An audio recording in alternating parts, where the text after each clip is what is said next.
Pharmaceutical expenditure has undergone significant changes in Spain in the last years, especially since the year 2009. From this year on, there's been a continuous decrease in the expenditure. In 2010 and 2011, this decrease continued. In these 2 years, the decrease was of 9%. This trend is likely to continue in the incoming years, especially if we take into account that all public administrations in Spain, and most especially the regions, and the regions are the ones that bear the most significant burden of expenditure as far as pharmaceutical is concerned, are going to go through enormous cuts overall, but also in these particular chapters of pharmaceutical and drugs. It is no wonder that the 4 regions that spend more in pharmaceuticals are the 4 regions which show the largest populations and the largest contribution to the national GDP.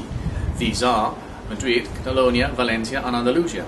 This is no wonder again, because these regions, they show larger populations and therefore they have to devote more resources to pharmaceutical expenditure.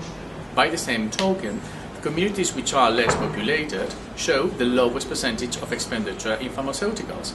That means that La Rioja, Ceuta and Melilla are in the lowest part of the chart.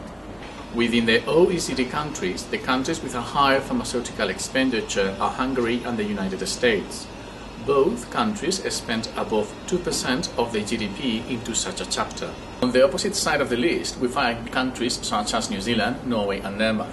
These countries spend less than 1% of their GDP in pharmaceutical expenditure. However, we can see that both sides of the list, as far as GDP expenditure is concerned, the difference is not very high. The countries that show the highest generic drug penetration are Turkey, Poland and the United Kingdom. These 3 countries, they show a penetration degree of 25% or above of generic drug consumption over the total consumption of all medicaments.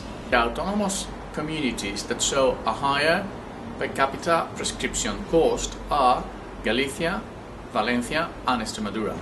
These 3 regions that show a cost of from 280 euros to 306 euros per capita per year. On the opposite side of the list, we would find Melilla, the Balearic Islands and Madrid. These 3 regions, they spend less than 250 euros per capita per year. The private sector spends 6.7 billion euros in drug spending. 3 main chapters are taking the bulk of such a spending, which are equipment, material and pharmaceuticals. These 3 concepts, they account for 97% of the 6.7 billions before mentioned.